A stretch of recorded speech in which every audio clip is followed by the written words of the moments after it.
merci beaucoup Nicolas. Merci à tous ceux qui sont restés, parce que c'était un long forum que celui que nous avons. Et là, nous sommes dans la situation un peu difficile d'être dans la dernière table ronde. Alors la dernière table ronde, elle souffre d'un certain nombre de handicaps par définition. D'abord, parler après Plantu et les grandes idées, les belles idées qu'il a exposées, ce n'est pas très confortable. Parler après tout le monde, alors que beaucoup de choses ont été dites, évidemment, ça ne facilite pas l'exercice. On a même parlé après un certain nombre de conclusions, enfin on parle après un certain nombre de conclusions, puisque ce matin on a eu deux éléments de conclusion avec Hervé Digne et bien sûr Louis Fetzer, donc on doit passer au-dessus de la conclusion, ce qui intellectuellement est un peu troublant, mais enfin on va essayer. Et puis surtout on parle après le déjeuner, ce qui est évidemment le handicap le plus lourd. Je parle au figuré, pas au propre, évidemment, que Christian Etienne se rassure. On va pourtant essayer d'explorer un sujet qui est fondamental dans la perspective de ce forum. Comment vont émerger les grands groupes numériques de demain? Il y a, je trouve, dans cet intitulé, une collection d'interrogations qui est au moins équivalente à celle dont les précédentes tables rondes étaient prometteuses. Qu'est-ce qu'un groupe numérique? Comment vont émerger? Ça veut dire avec quel timing, selon quelle modalité? Mais au-delà même, on peut se poser la question de savoir ce qu'est un groupe numérique. Est-ce que ça a du sens de parler d'un groupe numérique? Est-ce qu'on parle des mêmes groupes qu'avant qui deviennent numériques? Est-ce que ce sont de nouveaux groupes qui, étant numériques, vont, je vais essayer de ne pas parler trop anglais, mais périmer, les groupes non numériques qui préexistaient? Autant de questions qu'on va donc explorer pendant 1h30 avec vous pour finir. On gardera un quart d'heure de questions-réponses avec la salle et avec surtout 6 panélistes de grande qualité qui, vous allez le voir, viennent vraiment de partout dans le monde. Je vais tout de suite demander aux 2 premiers intervenants qui vont introduire notre sujet de me rejoindre, Joy Ito et Tacho Bennett. Joy Ito, please. Tacho, would you please join me here? Vous avez tous les bios de tous nos participants. Je ne vais pas vous infliger un long CV. Sachez simplement que Tacho Bennett, qui est ici à ma gauche, est l'un des actionnaires heureux de Mediapro, qui est l'un des plus grands groupes de médias espagnols, d'apparition assez récente. Donc c'est un entrepreneur. Il est lui-même ancien journaliste, ce qui me le rend a priori sympathique. Non seulement parce qu'il a été journaliste, mais parce qu'il s'est arraché au journalisme. Ça nous fait 2 points communs. Tacho est un très bon connaisseur de paysage des médias. Mais au-delà, je trouve que ça serait intéressant d'avoir avec lui ce regard sur l'émergence des nouveaux groupes numériques, sachant que Mediapro, Imagina, le groupe dont il est l'actionnaire et le cofondateur, est vraiment un nouvel entrant sur ce marché.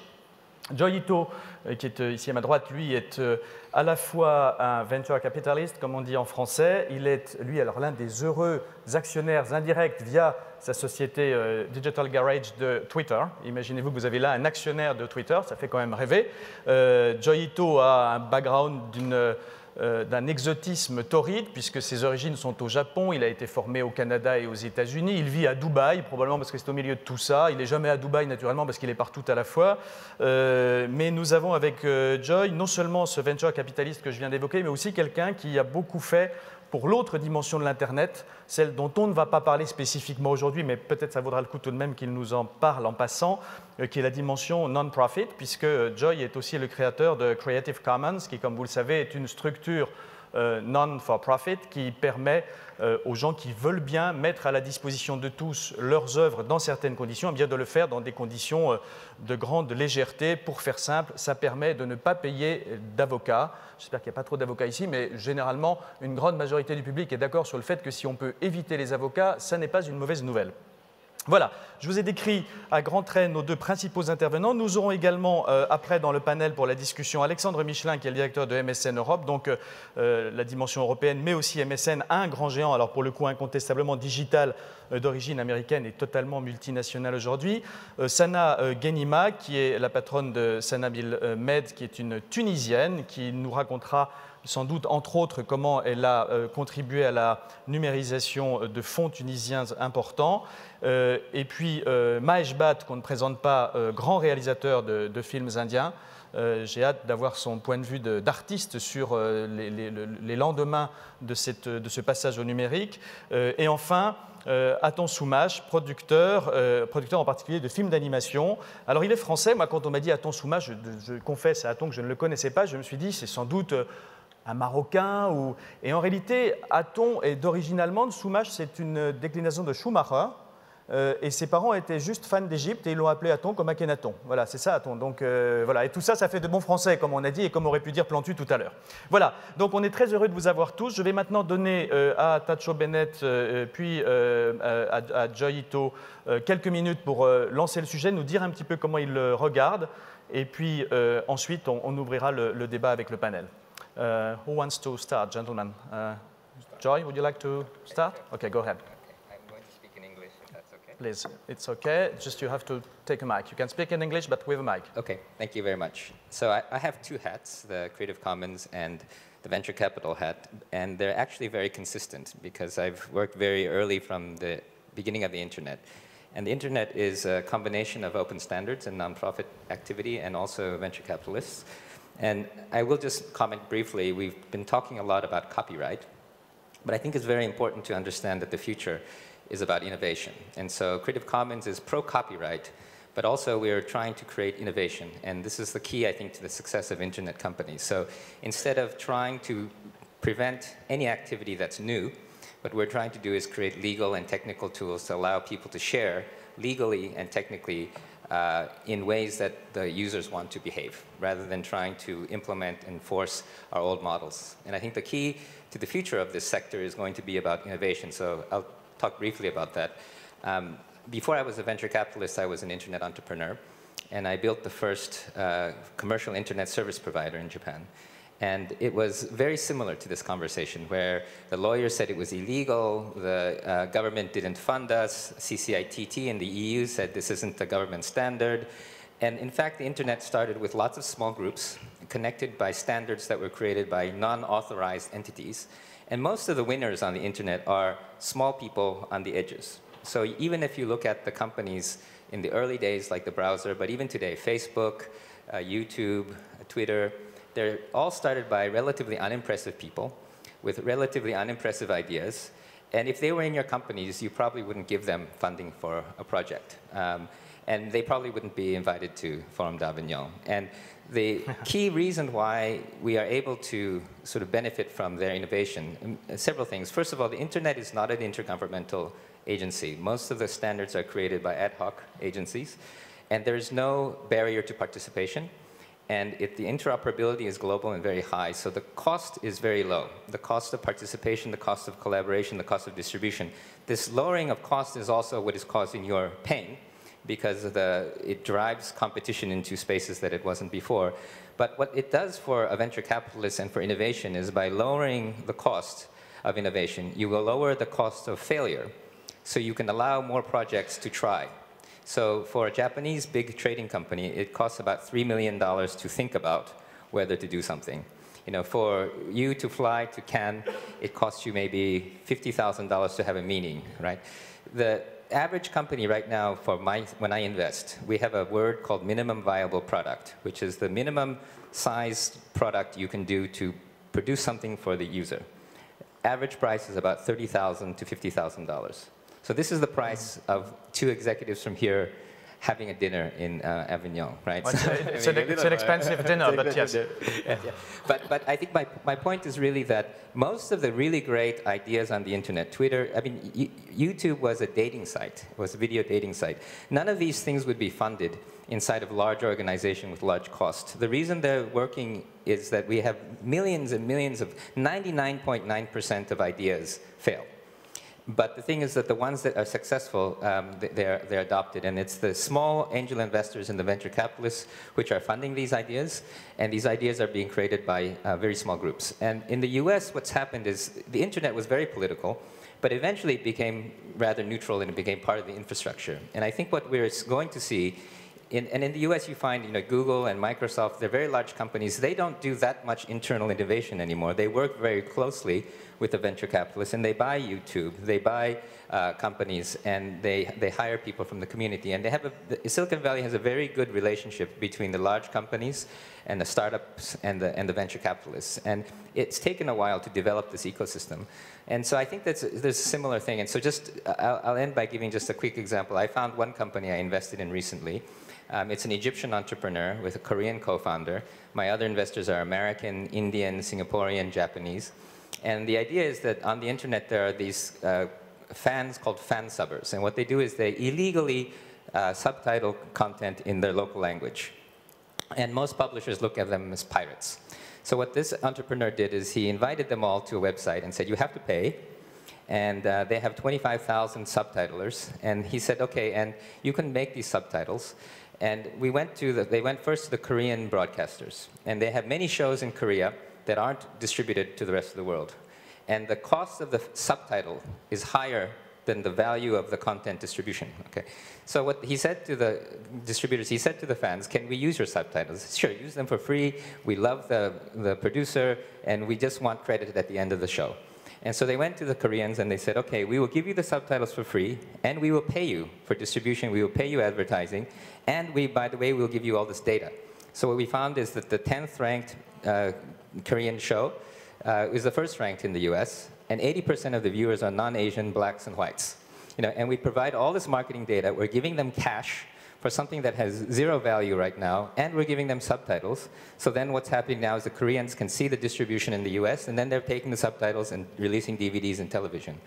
And I'm sorry, how do you make money of it? Because when listening to you, I'm thinking, so he gives that, he gives this, he gives everything, this guy. So we're selling the advertising. Shouldn't you be selling something? Yeah, so we do two things. We do the advertising, but eventually what we'll do is we will have all of the data, the marketing data, so we can go to the content people and we can pre-buy the content and distribute it. But my point really is that this idea would not have come up inside of a big media company because they look at these fan subbers as pirates. But what we did was we looked at them as fans and said, what can we do, connect them together? And it turns out they want to pay. These kids said, and we actually tried to pay them for the subtitles. They said, we don't want any money. We just want credit, and we want the publisher to approve us, right? So, but the thing is, this is and it's a global company, and it's only 3 people, right? And it costs, several $100,000 to get to millions of users. And so I think the idea is eventually this company will work with all these big companies. But the innovation is happening on the edge. And I think the trick is to try to treat these pirates as customers, to figure out how to get them to pay, and work with small companies and venture capitalists, because I think it's worked in the other layers, but we don't have this ecosystem yet in the content layer. Thank you so much, Jai. We'll turn to Tacho in 1 second, but I can't resist asking you a question before. You were telling us that innovation is on the edge or outside of the system, so to say, and that it's now actually much cheaper than it used to be. So my question is, are we right now in a non-permanent state of this evolution that is when things change? There is a point where everything is moving. Is it because we are shifting from analogic to digital? Is it a special period that we are living that is characterized by what you just said about innovation? Or is it something that is bound to last? That is will it be the same thing in 10 years, 15 years, 20 years? And my question after that is a business question. Will barrier to entry just be put to zero for the rest of the time to come, or is it only right now that we see this change? So this is my personal opinion, is that I think that the recent period of mass media was actually the anomaly, because the cost of distribution was so high that the cost of capital was high, so we treated content as if we were manufacturing things with investment and distribution channels. And I think that lowering the cost is not going to go backwards. And I think that what also we found on the internet is that when you increase speed and complexity and lower cost, you can't plan things anymore. So it's like centrally planned economies only work when they're simple. Right now, it's too chaotic and too fast.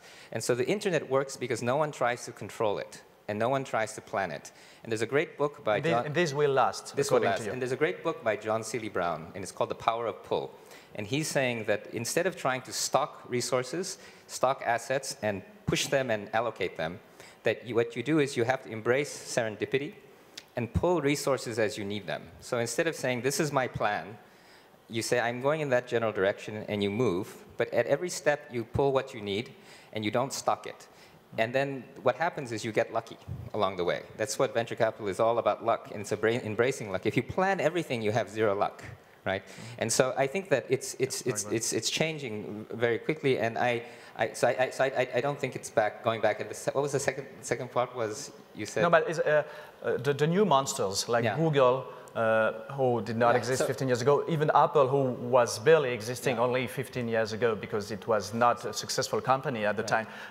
These are the new winners, but they are threatened by newcomers to come, if I follow. So I used to be chairman of InfoSeek Japan, and the Google guys came to try to sell us their technology, and we told them to go away, and they killed us. So I know this firsthand. But I think what's going to happen is the type of investments are going to be more clearly delineated, because startups can't do infrastructure.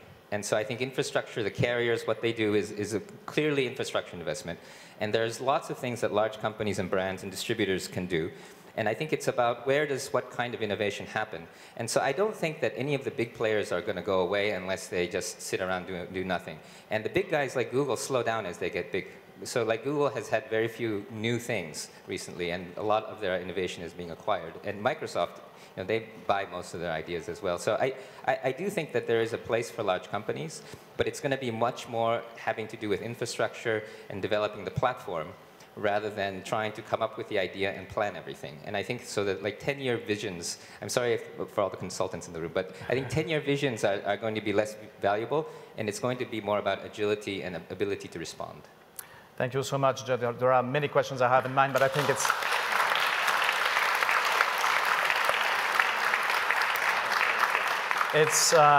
interesting that we now shift to Tacho Bennett. So your company is a newcomer, I was saying from the beginning.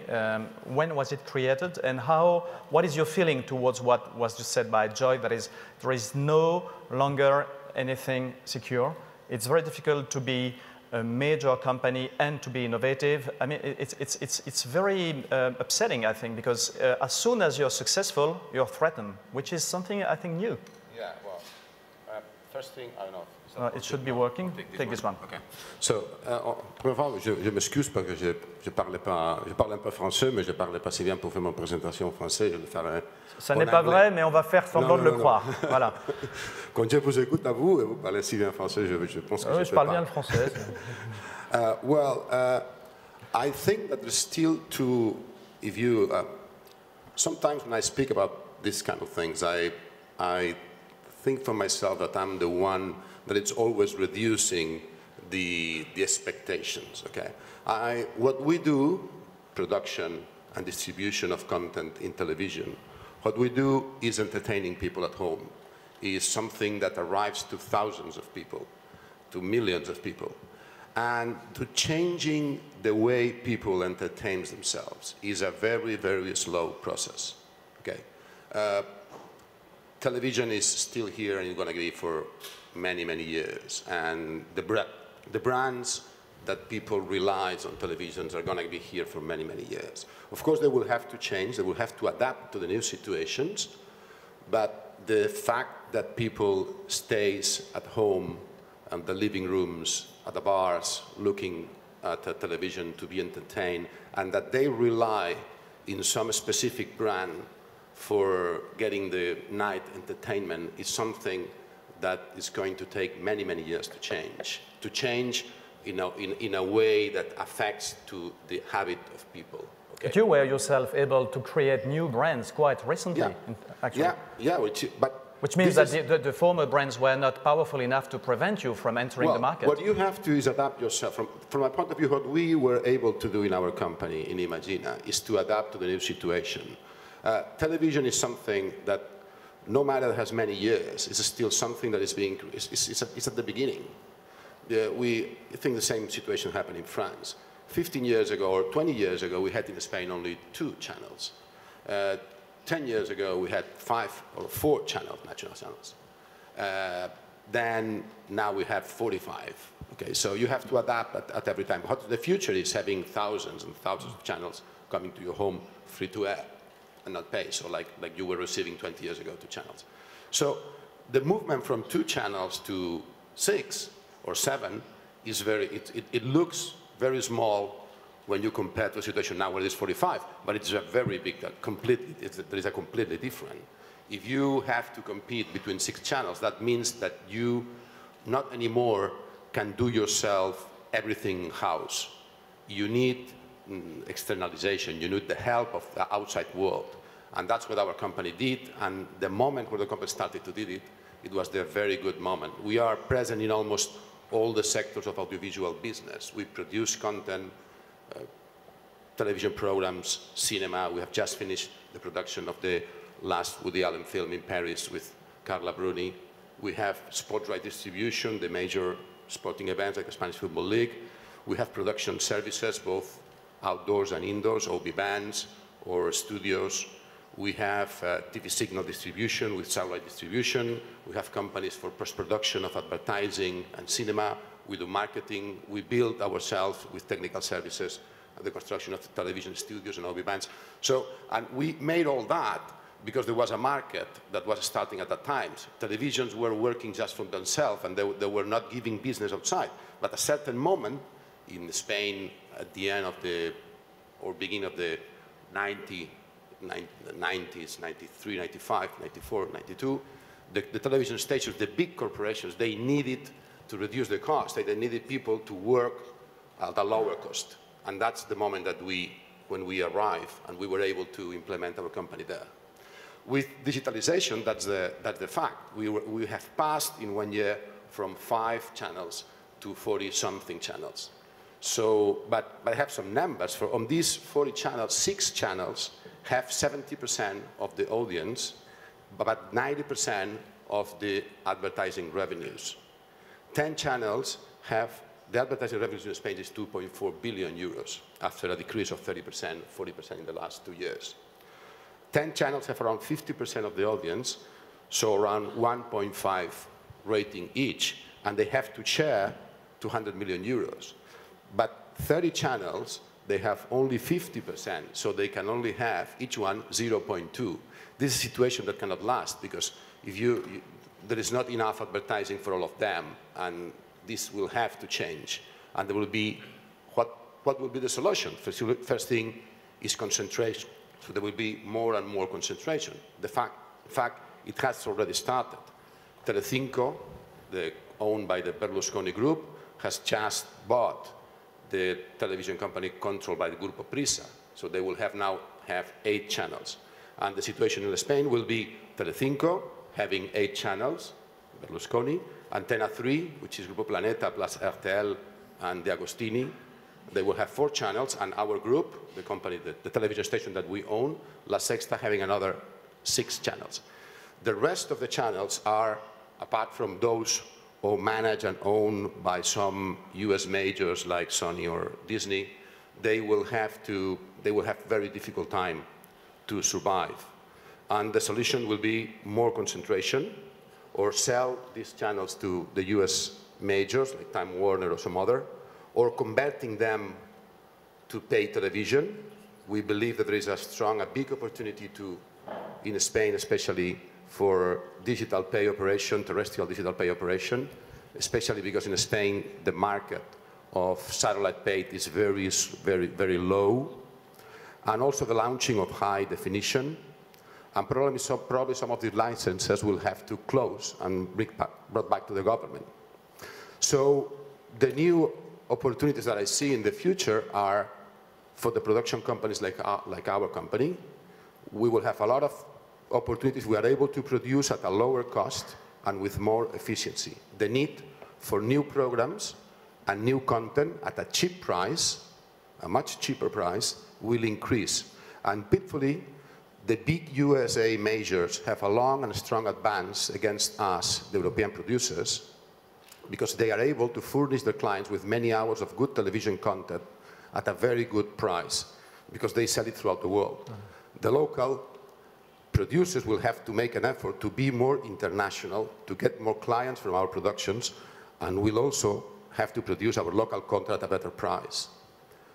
The second opportunity is also the exploitation of big sport events in an ocean of many channels and many programs, most of them being exactly the same, with the same strong fragmentation of the audiences. The only big and live sport events are and will be able to attract big audiences, like Spanish Football League or French League in France, the World Cup, Formula One, this type of events. One of your channels is precisely specializing in airing. Yeah, we have two channels of sports. Soccer and one of them is free to air, and the other channel, Gold Television, is the only paid TDT channel in Spain, and it's 100% dedicated to football, and they give exclusive matches of Spanish Football League and Premier League and Champions League. And it's very successful. We have already 1.4 million subscribers after 1.5 years. And finally, I want to say what we thought that TDT, Television Digital, was going to bring us, and it has not, and probably will never do. First thing is interaction. After many years predicting that interaction will be a key element in television with the digitalization, finally we have learned that this is not the case, and we have to start thinking that most probably people does not need interaction on TV. They look for it, and they find it some other places, but certainly they don't look for it when they sit at home or at a bar looking at the television. And this digital process is just starting. The compression of the channels, where 5 years ago there were some doubts about the possibility of putting 5 channels in the same place where you put one analog. Now these 5 channels are not only placed, but we have room enough to put another 5 probably. And in 5 years' time, this technical compression will keep on going. And in maybe 10 years, we will be able to place 25 channels where we are only placing now 5. So obviously, by the way, we'll need more and more content. We will more and more content, and we don't know how this content, how we will manage to make it different, to manage ourselves, to make it different one from the other to reach the houses. This is something that we, for the moment, nobody knows. Okay. Okay, thank you very much, Tacho. One question I have in mind is, what is, does it have a meaning, I touched upon this question at the very beginning, does it have a meaning to speak of digital companies? What is the relationship between the different sectors of your empire? You have a newspaper, you buy and sell football rights, you have TV channels. What is common in that? Because there are a lot of things that are digital and that you don't have. There are a lot of things that you do that are not mainly digital. Having a newspaper is partly digital now. It was not before, but it's not specifically digital. Where is the frontier? What would be the limits of the ideal, perfect digital company? Why not consider that rice cookers might be digital also? You know, where is the limit? Well, I don't think that there is my company is digital, yours is not. I mean, I think what you, in the digital world, what it makes a company being digital is not the technical they are using. I think it's more the way they confront to the market, okay? If you have 40 television channels and you need to furnish them with content, you need to adapt to that. And adapt to digital means, in that case, that you need to make programs cheaper. So there's not anymore 5 people going to one place to do something. You need only maybe just a telephone and a camera with a telephone, making content, making it for this channel. This will keep on going and keep on going. So it's just, for me, it's just something, the way the organization feels themselves. The way that we have organized our company is, for Spanish term, we are a big company. We have a turnover of 1.5 billion euros. But the people that work there, they don't feel like working for a big company with this turnover. They are working for a specific company, for instance, one of them called Media 314. They work for this company and they produce a special content for special channels, okay? And another one working in a company called Mercury, because Mercury specialized in another tiny thing, making radio programs for our television, small television programs for this type. So it's the way we adapt. And then what we do, what the people that is in in the conglomerate, whether we manage the whole conglomerate, is trying to give synergies to everyone and trying to make them advance. But it's very important that the people that work there, these companies, keep their small size and knowing they are specialized for who are they working and what are they doing. Would you like to react, Chai? What is? I'd like to ask you the same question. What is the limit of a digital company? I was kidding with the rice cooker, but you could call many things. Yes, I'm sure. You could call many things digital, and you could put many things into a big block of things that can be called digital. What is the logic of having this and that or not? So I would not use. This may be a little different, but I would not use digital, but I would use internet as the word. Mm-hmm. And internet's a philosophy. You know, internet is the philosophy that anyone can participate, and you don't ever know the whole of it, and you work in small pieces. David Weinberger, a writer, calls the internet small pieces loosely joined, which is very different from the central planning. And internet also doesn't depend so much on experts. We depend a lot on amateur innovation. And so it's bottom-up, edge, amateur innovation versus centrally planned, asset-based management. And those are two different categories of companies. And some companies and some businesses, like infrastructure, work much better with central planning. And some things work better with distributed. I think content is kind of interesting because it's in the middle. Sports, you have to do a lot of planning. But Twitter, you have to be very agile. And then there's a kind of intersection. And so that's why I think you need both. But it's a different philosophy of whether you're trying to control versus you're trying to be open to agility. Actually, if I follow you well, the limit you would put would less be digital, non-digital, but it would be internet or non-internet. Yes. And you could have media entertainment groups, and you could have groups doing things that are different, but the difference between them being whether they use internet and are based on the internet model or not. Well, it's a philosophy. It's not philosophy. Necessarily the technology. And also I would say that the other way to say it is it's edge innovation driven versus central innovation, right? Is the CEO making all of the innovation? So in your case, I think you would be somewhat internet because you have a lot of the innovation in the small groups. So it's about distribution of power as well. Thank you. Let me tell you one thing. I mean, yes, go ahead, Tachoy. Yeah, just for what we produce, we don't work for television. Television is just, I don't know the word in English, an electrodomestico. No? It's like the refrigerator or the kitchen you have at home.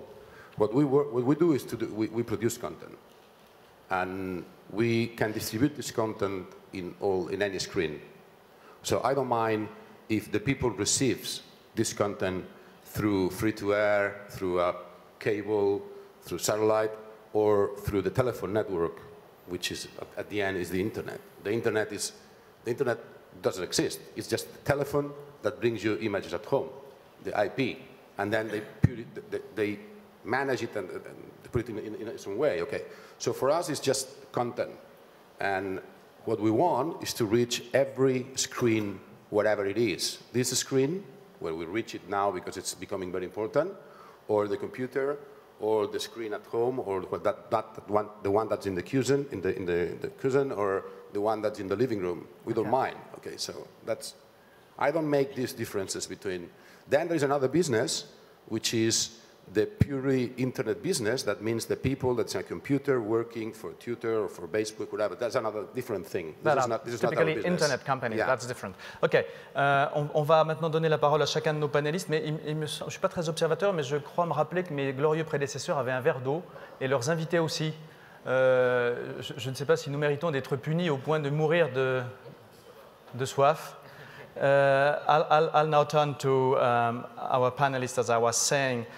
Starting with you, Mahesh.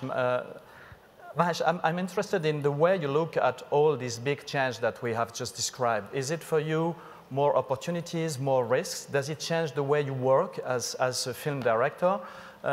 What is your feeling broadly? And then afterwards, I'd like to ask you more specific question on the way how you work with digital companies. But first of all, the way it impacted your art, the way you surf the wave or suffer from it. Well, to put it simply, I think we in India, we in Bollywood, when you use the word the digital age has descended or is going to descend, we get this we get this feeling of a meteor hurtling towards us and it's going to crush everything that we have built brick by brick. And we'll have to start all over again. This is the feeling that is pervasive on the ground in my fraternity, where we make movies which are consumed by millions of people all over the world. So the fraternity is oscillating between dread and hope. Dread that all the certainties on which they have built their empires will be wiped out in a minute, and hope that perhaps the digital age will only strengthen what they have already created. And I think a forum like this is gnawing with the same, has the same problem, which is coursing through its heart, is how to, you want to continue, you want to hold on to your power. You want to retain all the control that you've had in the times to come by making slight changes. So you want a modified continuity of the same. You want the power structures to remain the same way. That's why perhaps the digital age, it's subverting things, it's changing things, and the nations that have called the shots are not very comfortable with this change. So they are coming down with a kind of an ethical code, and they want to police and control everything. But how the hell are you going to make it stick in a country like India, where you have have millions of people who are still living in abject poverty, where the written word, which was introduced 4,000 years ago, has not touched even the people there. The blackboard has not gone there. So how are you going to control this? So I think we have a problem. Yes, there is the digital native, a young India, which is looking westwards and is in sync with what's happening in the world. So that is connected, and that is very, very gung-ho about the digital products coming, and I have no problem with a Kindle. I have no problem with a Kindle. But the real India is an India which has not been touched by all these problems that we are discussing on this forum. And to me, I think the problem is, as a storyteller, as a filmmaker, is the narrative crisis. There is a narrative crisis, there's a narrative fatigue. And we as filmmakers is this narrative crisis you are talking of linked to the digital era? Is it linked to the internet spirit that Joy was describing? Why is it that you have this problem with narrative? I think the problem is how do you cook food for people who are not hungry is the problem that we have. As entertainers, we feel that how do we make food and serve to people who are no longer hungry because they're consuming from here, there, and everywhere. As I kept on saying, that cinema is like an aging whore. She has lost the power of seduction. And because there is a new babe coming into your home free. So how the hell are we going to conduct our business? That's the issue that we have. But there are ways with which, the Indian industry, the Hindi Bollywood has made certain major transitions. For example, we have fought piracy with creating digital cinema outlets where before the pirate reaches, we now make sure that we have a simultaneous release. So that has, to a large extent, scaled down the menace of piracy. But piracy is still a major menace, and despite of the intention of the government, you don't have the police force there to enforce copyright. How the hell are you going to do that? That's the major issue. A nation of 1.2 billion people, just 25,000 newspapers, 500 channels. It's huge. And more than 1,000 movies, and they still want more. How are you going to go about creating a kind of a system? But yes, as they say, the story of the history of nations is the story of people. When I began my career 40 years ago, when I was 22, I had to go looking for finance to the holy city of Banaras, where I used the support of a mystic who gave me a piece of human flesh to feed to my potential financer, saying that if you feed him that, he'll give you money.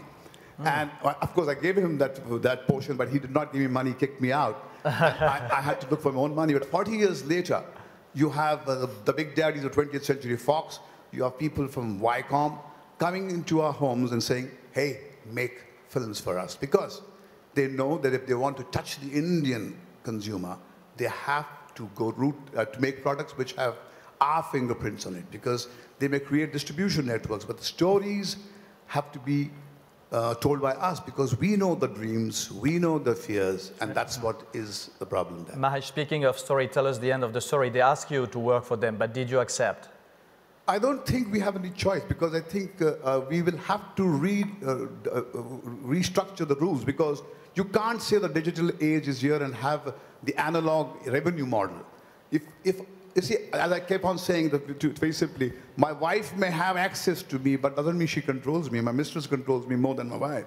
So I think, I feel, ultimately, I need to hook the viewer with my story. So if he comes with his distribution network, if he gives me his awful technological support, ultimately, it is my song which is going to mesmerize the consumer.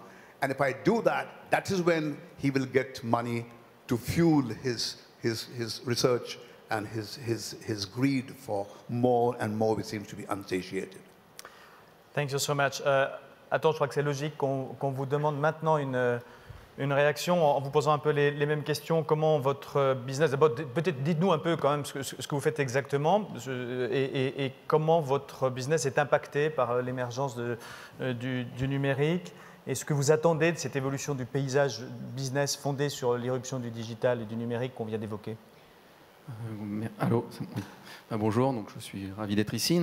C'est vrai que moi je vais vous donner un petit éclairage d'un petit acteur indépendant qui voit les choses un petit peu, en tout cas au quotidien, sur la création de contenu, parce qu'on a beaucoup parlé de contenu aujourd'hui. Ce qui est sûr, après ces 3 journées, ce qui est sûr, c'est qu'on vit une vraie révolution, parce que je pense qu'il y a autant de points de vue que d'interlocuteurs.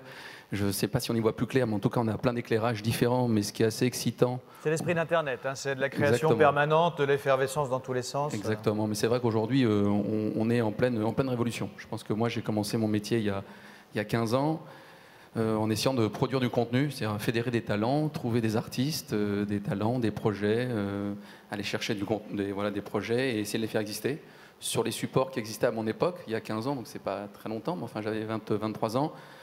C'était essentiellement la télé et le cinéma, en tout cas pour ce qui était de la création visuelle et cinématographique. Et en espace de 15 ans, les choses ont quand même se sont accélérées, sont plus complexes. Et donc je mettrais ça sur on continue à faire le même métier, hein, chercher des talents, des artistes, des projets, les faire exister, mais c'est devenu un peu plus complexe parce qu'il y a une balkanisation des écrans, il y a une balkanisation, le financement est un peu plus compliqué qu'il ne l'était auparavant. Et donc à la question qui a été soulevée... Pardon, sur le financement, juste une question en passant. Est-ce que vous voyez, on a dit tout à l'heure à quel point l'ère du digital était l'ère de l'innovation. Est-ce que vous voyez des choses innovantes en matière de financement, en matière de repérage des talents par les gens qui précisément peuvent les financer? Est-ce que vous avez l'impression que là, on a déjà un impact du digital pour le meilleur? Très objectivement, non.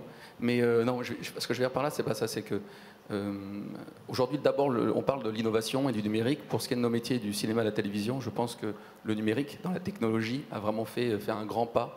Il l'a fait dans la musique, il le fait aujourd'hui dans le cinéma et la télé, c'est-à-dire qu'on peut aujourd'hui donner des images à voir et des univers assez incroyables. Il y a plein d'œuvres, plein de propriétés littéraires qui étaient inadaptables il y a des dizaines d'années, qui le deviennent grâce à la technologie. Donc c'est vrai qu'en 15 ans, notre métier a beaucoup évolué, parce qu'il y a de nouveaux outils, les nouveaux outils numériques. Le relief aussi arrive, qui est une nouvelle rupture épistémologique dans l'image, puisqu'on est quand même parti du noir et blanc, muet, puis le son, puis la couleur, et aujourd'hui on arrive au relief. On n'en apprend pas totalement encore les contours, mais aujourd'hui c'est une vraie évolution. Donc pour nous, en tant que créateurs de contenu, il faut aussi s'adapter au relief. C'est ce que nous faisons à travers nos séries et nos longs métrages qui sont 3D ready, même si les écrans télé ne le sont pas encore tous, on y travaille. Et puis il y a eu tous les nouveaux outils qui ont permis à plein d'univers, plein d'artistes d'exister. Je prends une chose très simple, mais on parlait des propriétés de la Marvel, des comics qui existent depuis 60 ans. Soudainement, Marvel est devenu extraordinairement à la mode avec toutes les adaptations cinématographiques. Ces œuvres étaient inadaptables technologiquement parlant il y a 15 ou 20 ans. Et donc il y a plein d'œuvres aujourd'hui, plein de choses qui sont faisables, pas forcément par les majors américaines, mais par les producteurs indépendants et par les artistes. Donc je pense qu'il y a le numérique a révolutionné la manière de faire des images, elle le révolutionne encore, le relief y participe. Et puis après, sur le financement, parce que pour répondre à votre question, c'est vrai que la question qui était soulevée, c'est quels seront les groupes numériques du futur. Je pense qu'il y a 2 débats. Il y a les groupes numériques d'aujourd'hui, qui sont nos interlocuteurs, nous, producteurs de contenu, sont encore on va dire, les interlocuteurs classiques de nos métiers, c'est-à-dire les majors, ce sont les grandes majors américaines ou internationales ou françaises, les chaînes de télé, les éditeurs, puisque je travaille avec Antoine Gallimard, par exemple, sur l'adaptation du Petit Prince. Et on travaille ensemble à l'évolution numérique avec une grande et belle maison comme les Gallimard, et on essaie de réfléchir. On a adapté le Petit Prince avec la famille, la succession. Et je pense cet exemple assez simple. On arrive face à ça et on se dit comment on peut adapter le Petit Prince sur les nouveaux supports d'aujourd'hui. Donc l'interactivité, Internet, parce qu'on a parlé d'Internet, mais aussi on a parlé un petit peu, on a oublié de parler du jeu vidéo et l'interactivité quand même, qui est un grand volet qui a aussi fait beaucoup bouger les frontières, et la consommation, puisqu'on n'a pas beaucoup parlé du jeu vidéo, mais le jeu vidéo a un mot un peu péjoratif par rapport à la culture, mais je pense qu'on parle juste d'une expérience interactive dans des univers, et qu'il y a beaucoup de choses encore à faire à cet endroit-là. Et donc quand vous travaillez sur une propriété aussi, un patrimoine historique aussi fort que le Petit Prince, comment moi aujourd'hui, avec la famille, on l'adapte aux nouveaux supports. Donc on a travaillé avec Antoine Gallimard et la famille sur une adaptation audiovisuelle en télévision, sur un support interactif, totalement sur la réalité augmentée, qui sortira dans un an avec nos partenaires de Sony. On a travaillé sur... Donc là, pardon, je repère au passage dans les partenariats des entreprises traditionnelles qui évidemment se convertissent au digital, on l'a compris ce matin avec votre intervention, Antoine Gallimard, mais qui restent des entreprises anciennes, ancrées dans les techniques traditionnelles au départ. Et puis vous parlez de Sony, alors qui est une multinationale pour le coup qui est aussi étrangère que Gallimard est franchement français et qui est pas du tout dans le même business au départ. Non, mais on voit qu'il y a des briques qui semblent s'assembler sur un mode assez imprévisible et parfois un peu surréaliste. Certainement, mais je pense que le trait d'union reste... Ce n'est pas une critique, mais vous confirmez. Hein, je confirme totalement ça. Je pense que le trait d'union reste la qualité du contenu et les créateurs qui sont derrière. Je pense que ça, c'est quand même ce qui permet de faire ça. Alors, tout à l'heure, on parlait du lien entre Internet et la télévision. On disait the link, c'est le lien, c'est le contenu. Mais le contenu, voilà, c'est simple à dire. Après, il faut de ma petite chapelle, il faut le produire, il faut l'éditer, etc. Ça reste des métiers qui évoluent. Et pour revenir au financement, évidemment, il y a les chaînes de télévision. France Télévisions est notre partenaire. Donc, toutes ces chaînes, tous ces partenaires, que ce soit Sony, restent quand même, historiquement, même les majors, ont 100 ans d'histoire dans la relation aux auteurs. Alors, plus ou moins compliqué avec les majors, mais savent ce que c'est un indépendant, un auteur, un projet. On prend le plus grand succès comme Harry Potter, ça reste un livre assez simple, qui est devenu une explosion de multisupports qui va du jeu vidéo sur Internet en passant, mais c'est un succès littéraire avant tout, Le Petit Prince, etc. Donc aujourd'hui, notre problématique, elle est... pour moi, il y a une petite chose sur quels sont les groupes numériques de demain, puisqu'on ce matin, on a bien vu, on a diabolisé quelques partenaires, surtout Internet. Il y a un problème je pense quand même, il y a un problème d'éducation culturelle, je dis ça sans jet péjoratif, c'est-à-dire qu'on a du mal à trouver des partenaires qui comprennent votre langage. Nous, en tant que producteurs, moi, producteur, je fais quoi? Je défends des auteurs et des univers, je vais les présenter, j'essaie de les financer. Donc je dirais que le financement classique reste très fort. Et en France, on a la chance de pouvoir produire des films dans des très grandes conditions, de faire des séries dans de bonnes conditions. On a un système assez exceptionnel. Et puis il y a les nouveaux interlocuteurs qui arrivent, les nouveaux groupes numériques. C'est de cela que j'aimerais que vous nous disiez un mot. Est-ce que ces gens-là sont adaptés, par exemple, au paysage très favorable à la création, qui est traditionnellement le paysage légal et culturel français en matière d'aide, justement, de soutien à la culture? Et symétriquement, est-ce que ce paysage est adapté à l'éruption de ces nouveaux acteurs qui, pour certains, sont des très grosses entreprises qu'on vient d'évoquer et qui, pour certains autres, si on suit ce que nous disait Joy, sont des entreprises qui, dans 10 ans, seront peut-être de très grandes entreprises très puissantes qui, aujourd'hui, n'existent pas encore. Mais déjà, pour celles qui ont réussi et qui deviennent très puissantes, elles n'ont un problème d'interlocuteur. Aujourd'hui, c'est vrai que Orange a fait l'effort, dernièrement, depuis une dizaine d'années, de se tourner vers le contenu et d'avoir des interlocuteurs qui comprennent la logique à la fois de financement, de création. Et ça, c'est vraiment un effort qu'a fait Orange qui est très agréable. Après, on a les autres groupes où c'est vrai qu'on a tout le problème de l'agrégateur, l'hébergeur, etc. Après, je ne reviendrai pas sur, malheureusement, je pense, des décisions politiques et qui ont été décidées de couper ça. Mais je pense qu'on a un problème aujourd'hui. Il y a un chaînon manquant aujourd'hui sur ces groupes très puissants que peuvent être Google, que peuvent être tous les opérateurs Internet, pour pouvoir faire un lien avec le contenu, pas juste en les hébergeant, mais aussi en permettant de les faire exister et aussi en prenant le risque, je précise, de financement.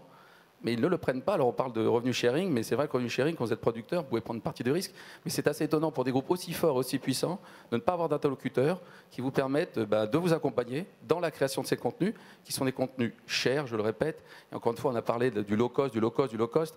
Et hier, Maurice Lévy le disait assez justement, je pense qu'on a perdu un peu cette générosité dans le contenu et je pense que c'est dangereux parce qu'il faut partager, il faut investir dans le contenu.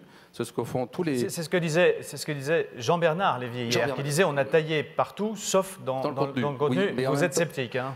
Ça m'ennuie de faire répondre alors qu'il est parti. Mais... Non, je ne suis pas sélectif sur eux, puisque je pense que quand je dis encore une fois, je dis qu'on a les interlocuteurs classiques, aujourd'hui, ils restent très forts. Le problème, c'est qu'ils perdent de l'audience. Ils ont perdu de l'audience, ils s'affaiblissent aujourd'hui via les nouveaux entrants, entre guillemets, de nous vers la numérique, et cela ne participe pas à la création de contenu culturel. Je trouve, en tout cas, de ma part, ils pourraient faire beaucoup plus d'efforts. Voilà, merci beaucoup. Merci. On reviendra peut-être vers vous tout à l'heure pour une question que j'aurais posée à tout le monde avant la fin du débat et avant de passer la parole à la salle. Je vais me tourner maintenant vers Sanna Ghanima. Vous aussi, j'aimerais que vous nous racontiez, Sanna, parce que je crois que c'est une belle histoire, un peu votre parcours, ce que vous faites. Et en quoi votre regard sur le digital est... quel regard vous portez sur la révolution numérique compte tenu de ce qu'il vous apporte dans ce que vous faites aujourd'hui? Merci. En fait, pour témoigner du numérique, moi je suis tombée dedans naturellement, quoi. Je suis ingénieure, donc je suis un peu l'élément intrus au monde culturel parce qu'effectivement, ma formation est dans un monde tout à fait autre. Mon background, je suis ingénieure en génie industriel, en robotique, en automatisme. Donc en fait. Vous veniez avec le bagage technique sous le bras. Hein, ouais, voilà. Et avec la révolution de l'Internet, au fait, parce que entre les ordinateurs, les réseaux, etc., c'était un monde. Mais effectivement, je joins parfaitement l'idée de dire le digital, c'est d'abord une révolution d'Internet. C'est essentiellement ça, parce que l'infrastructure, comme j'ai dit, les canaux, la tuyauterie, la bande passante, etc., oui, mais l'Internet a révolutionné l'aspect contenu. Donc, on a les canaux, mais qu'est-ce qu'on va mettre dedans? Et c'est là le plus important. Ce que nous dit Joyito, c'est que ça a révolutionné le contenu, mais aussi la manière de fonctionner des acteurs entre eux, et puis ça a créé une espèce d'instabilité permanente avec l'irruption de nouveaux entrants. Vous partagez ce point de vue? Je ne dirais pas instabilité, autant que j'appellerais ça une complexité d'environnement. C'est-à-dire que ce n'est pas un problème compliqué qu'on va décortiquer en petits problèmes simples, qu'on va résoudre. C'est tellement complexe, c'est tellement imbriqué qu'on ne peut pas dissocier les choses. Au fait, c'est un nouveau monde de vision, ce sont de nouveaux concepts, ce sont de nouveaux métiers. Et au fait, les gens qui voudraient s'accrocher aux anciens modèles économiques, d'organisation, de management, etc., et les reproduire en numérique, c'est pratiquement impossible. Ça, c'est une question que je voulais vous poser à tous, mais je vais vous demander tout de suite d'y répondre. Vous savez, la vieille histoire, aucun des géants de la diligence, si tant est qu'il y en ait une, n'a réussi à devenir un producteur d'automobile au moment où on a basculé d'une technique à l'autre. Est-ce que votre sentiment est qu'aujourd'hui, les très grands groupes, disons, de médias et entertainment, sont capables de prendre la révolution digitale et d'être les géants de demain, ou est-ce qu'au contraire, ce seront de nouveaux entrants qui seront les géants du numérique? L'exemple étant évidemment, encore une fois, Google, qui n'existait pas il y a seulement quelques années. Non, mais il y aura de nouveaux opérateurs, c'est sûr. C'est-à-dire que ça foisonne de partout. La créativité, effectivement, et l'innovation dans cette dynamique globale mondialisée ne dépend que de l'intelligence humaine et de la création d'opportunités. Donc elle est sans limite. Et donc elle est sans limite. Alors, c'est vrai que jusque-là, on a eu des témoignages de géants, ce qui est très important, parce que ça a quand même une tradition de business, il y a une structuration, et ça, c'est quand même fondamental.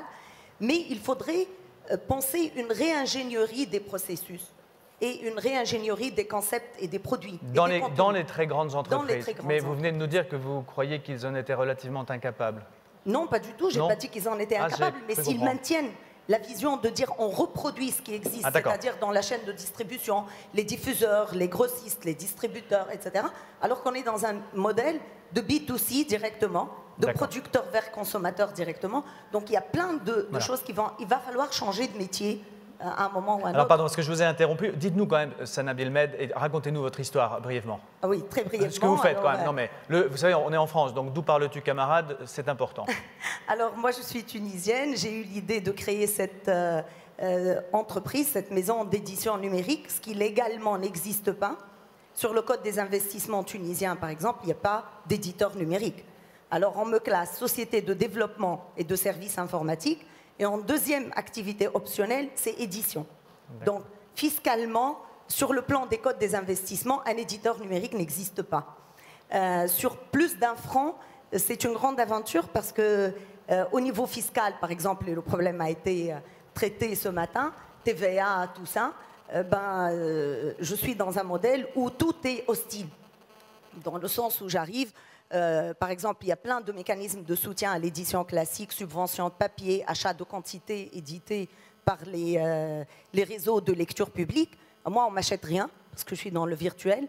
Le support numérique est taxé à 18% alors que le livre est à 0% en Tunisie parce que ça favorise l'édition.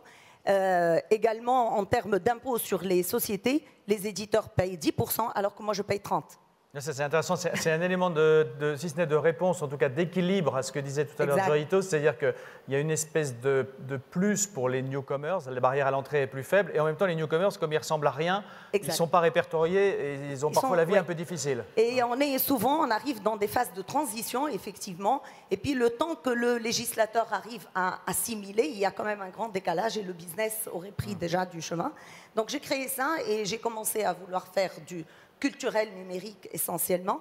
Et puis je me suis rendu vite compte qu'en termes de rentabilité, il fallait que je bascule sur l'éducatif numérique parce qu'il y a un marché plus important et que dans le ludopédagogique, j'avais plus de chances de percer dans des processus. Et c'est ce que vous faites aujourd'hui? C'est ce que je fais. Avec la numérisation, par exemple, qu'est-ce que vous avez fait récemment? Quels sont vos grands chantiers? Alors, le dernier en date, parce que je tiens à faire quand même des choses dans les contenus authentiques et qui rayonnent la diversité culturelle et qui valorisent le patrimoine humain, quelle que soit son origine et sa nationalité, j'ai créé des applications pour la numérisation, donc une application sur iPad, iPhone, etc., pour la Bibliothèque nationale tunisienne. Donc, digitaliser un petit fonds à titre de prototype. Et là, on est en train de passer à un grand projet. Et c'est la Bibliothèque nationale tunisienne qui existe sur Apple Store actuellement, gratuitement. Et puis, on va voir sur les autres modèles. Alors, juste une question sur le sujet qu'on nous a demandé de traiter quand même, qui est comment émergeront les géants du digital de demain. Vous, votre société à vous, Sana Bilmed, j'imagine qu'elle n'est pas encore gigantesque. Pas du tout. Bon, ça viendra sans doute, c'est tout le mal qu'on vous souhaite. Comment vous vous positionnez dans tout ça? Est-ce que pour vous, c'est un bonheur d'avoir ces nouveaux entrants? Est-ce que vous dites c'est génial parce que j'ai Orange qui s'intéresse au contenu, j'ai Google qui veut numériser, je vais pouvoir les jouer les uns contre les autres, etc. Ou bien est-ce que vous dites le mieux que je puisse faire au milieu de ces géants, c'est de bien me vendre dans 5 ou 7 ans quand je serai au top de ma valeur? Comment vous voyez les choses par rapport à ce nouveau paysage? Justement, on ne peut pas planifier au-delà de ce qu'on vit au quotidien. Hein. On voit des opportunités, mais on ne peut pas décider de tel débouché ou de l'autre. Mais c'est-à-dire que la composition avec ces géants, c'est une dynamique assez importante. La création de plusieurs opérateurs avec des spécialités accrues dans tel ou tel domaine de diffusion, de nouvelles solutions d'indexation, de recherche autour du livre, du contenu, etc., offre à une PME comme la mienne, sur un marché quand même assez petit, qui est la Tunisie, mais qui est plus grand, parce que je m'intéresse beaucoup à la langue arabe, donc je travaille sur un horizon beaucoup plus large, sur le Golfe, etc. Donc ça m'ouvre des horizons assez importants, mais il faut absolument composer avec l'ensemble des opérateurs et l'ensemble des opportunités qui existent. Voir que, par exemple, je crée une œuvre, la plus récente, ça fait 6 mois. J'ai créé un support interactif pour les enfants autour de la ville de Kérouan, donc comme histoire, etc. C'était sur un CD, j'ai mis sur Internet. Et puis, pour participer à un concours, il fallait absolument... l'œuvre numérique n'était pas considérée. Donc, il fallait que je remette le même contenu sur papier, que je crée le livre. On revient à ce que vous disiez tout à l'heure. Parfois, vous n'existez pas. Exactement. Voilà. Et après, j'ai transformé ces vidéos, ces animations, ce livre, sur iPad pour participer dans un concours d'innovation. Alors, vous voyez, au fait, le contenu, il peut être décliné sur n'importe quoi. L'important, c'est de le positionner au bon endroit, au bon moment. Merci beaucoup, Sana Ghenima. Belle expérience complémentaire. Alors pour ceux qui l'auraient raté, on a vécu il y a un instant un moment digital assez intense puisque Joyito a pris son téléphone pour prendre en photo Maheshbat et ce voyant, Tacho Bennett a pris son propre téléphone pour prendre en photo Joyito qui prenait en photo Maheshbat. Alors quand on sait qu'en plus Joyito, je crois, a quelque chose comme 18 000 followers sur Twitter, vous imaginez, alors j'espère que, je ne sais pas jusqu'où a été la contagion, mais enfin je pense que ce soir, tout le monde sera partout sur tous les réseaux. Et ça a commencé là, devant vous, il y a quelques minutes, mesdames et messieurs. Je vais maintenant me tourner, puisqu'on a beaucoup parlé du rôle des géants, je vais me tourner vers le géant des géants, vers Microsoft, en tout cas MSN, en donnant la parole pour qu'il nous donne un peu son point de vue sur la problématique du jour à Alexandre Michelin. Je parle de géant, Alexandre. Microsoft, c'était il y a encore 3 ou 5 ans le grand, méga, méchant géant. Là maintenant, sans vouloir être désobligeant, ça devient même presque un compliment. Il y a tellement de concurrence, il y a tellement de plus cool compagnies que Microsoft, Google, Apple, etc., you name it, que vous êtes presque devenu moins gigantesque et plus sympathique dans le regard des autres. Comment vous voyez tout ça? Alors d'abord, moi je suis responsable d'MSN Europe. Oui. On touche 130 millions d'internautes et 450 millions dans le monde. Ce n'est pas minuscule, vous en conviendrez. Pas minuscule. Voilà. Donc c'est vrai qu'on est au cœur de cette histoire. Microsoft a à peine 30 ans. Effectivement, comme on le disait tout à l'heure, ça a précédé toute cette vague de création d'entreprises, de gens qui ont provoqué des énormes ruptures technologiques. Et il y a 4 ans, effectivement, Microsoft m'a appelé en me demandant de bien vouloir travailler pour eux, puisque moi, mon passé, c'est l'audiovisuel. J'ai passé 20 ans dans la télévision. Chez Canal, en particulier. Chez Canal, et Paris Première, et dans le service public aussi. Précisément pour répondre à cette question dont parlait tout à l'heure Aton, c'est quels peuvent être les interlocuteurs qui vont faire le pont entre ceux qui ont l'habitude d'un monde qu'on connaît bien avec des règles, et puis ce qui est en train de se passer, toutes ces ruptures dont on parle ici, qui sont à la fois des ruptures dans la distribution. Il y a une crise de l'intermédiation, qui n'est pas d'ailleurs que sur la culture, qui est générale dans toute l'économie, dans le commerce, à cause de l'Internet. Et puis d'autre part, pour gérer tout ce qu'on peut qualifier, disons, de destruction créatrice, parce qu'il y a à la fois beaucoup de destruction, et puis aussi beaucoup de création. Et pourquoi ça intéresse Internet? Pour une raison simple, et Microsoft, c'est ce que Bill Gates appelait le magic of software, c'est-à-dire qu'il y a du logiciel partout.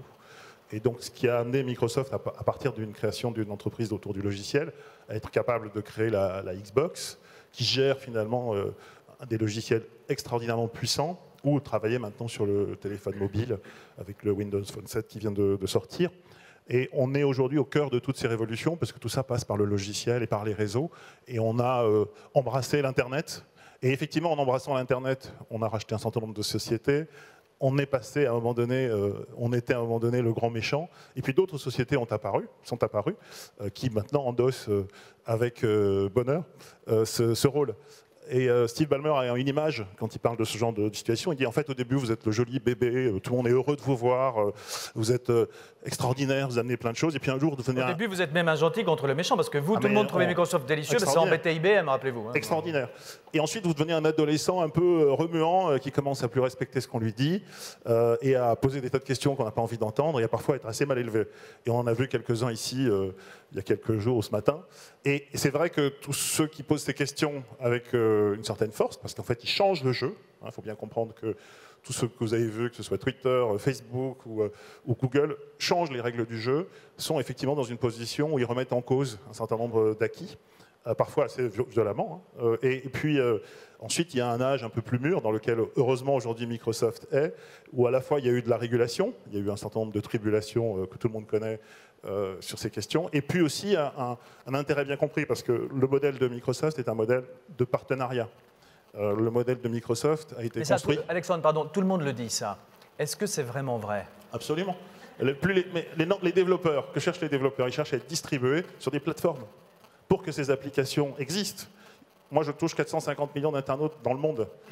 Facebook en touche 500 millions.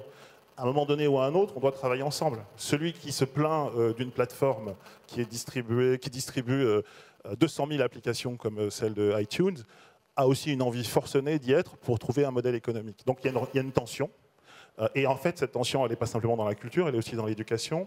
Et c'est ce que nous vivons au quotidien. Et c'est précisément pour répondre à cette question que Microsoft a voulu, dans les 20 plus grands marchés dans lesquels il y avait suffisamment de pubs, aller chercher des professionnels des médias comme moi. En Espagne, c'est quelqu'un qui vient d'El País. En Italie, quelqu'un qui vient du Corriere della Sera. En Allemagne, de Première. Et à chaque fois, avec cette tension que d'être effectivement l'intermédiaire entre la software company ou l'internet company et puis les mondes traditionnels et les interlocuteurs. Pour autant, l'économie dans laquelle on est doit être fondée sur MSN. C'est une économie qui est fondée sur la publicité.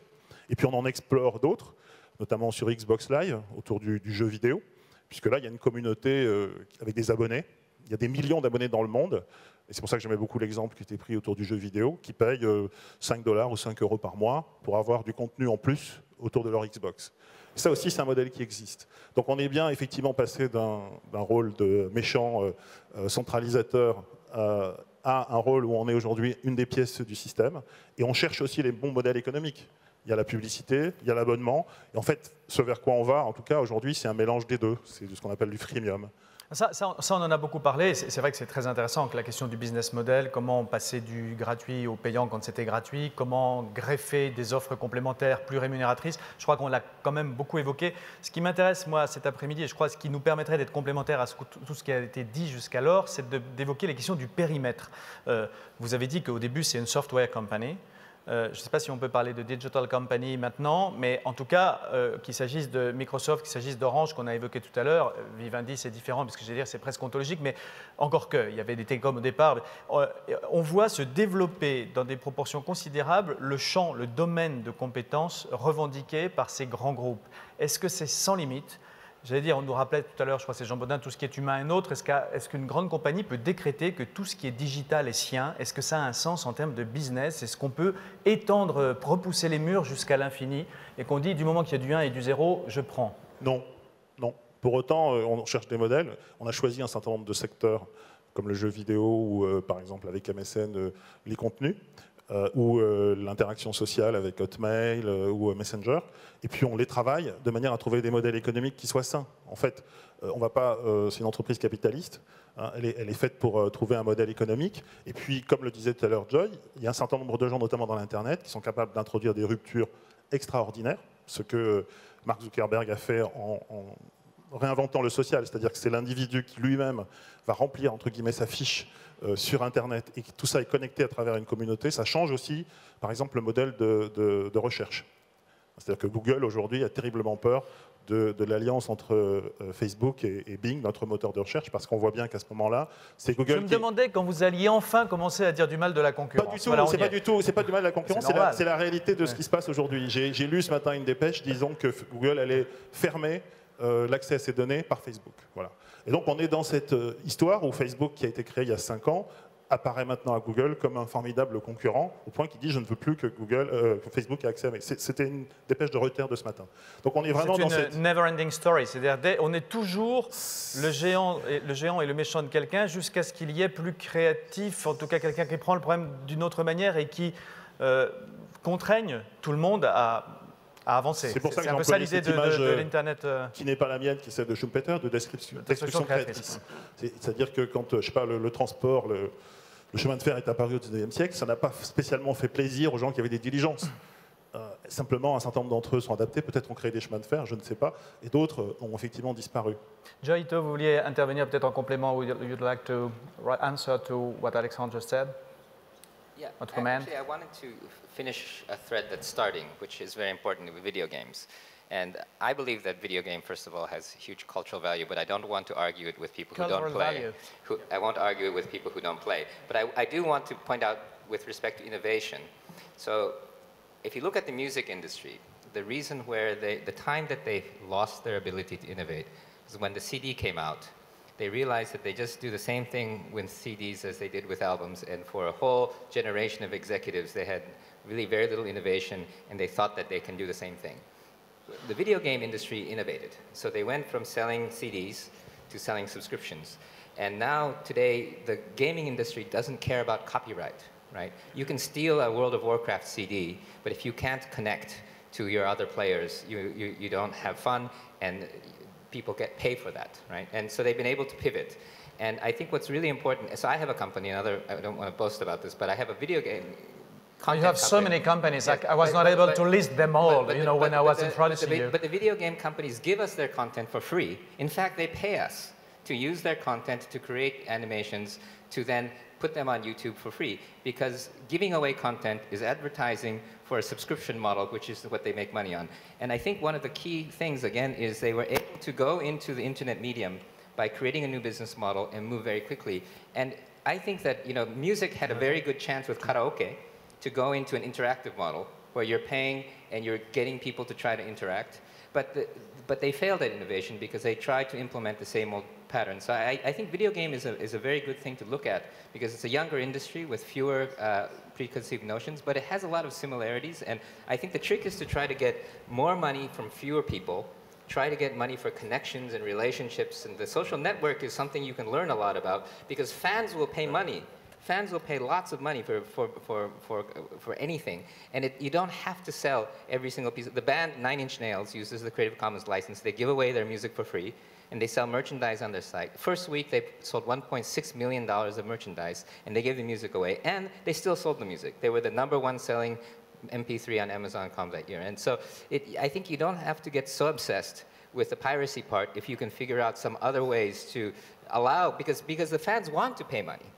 You know, they love to pay money for the things they love. Because they want to show their love. They want to participate, but you also have to have reality.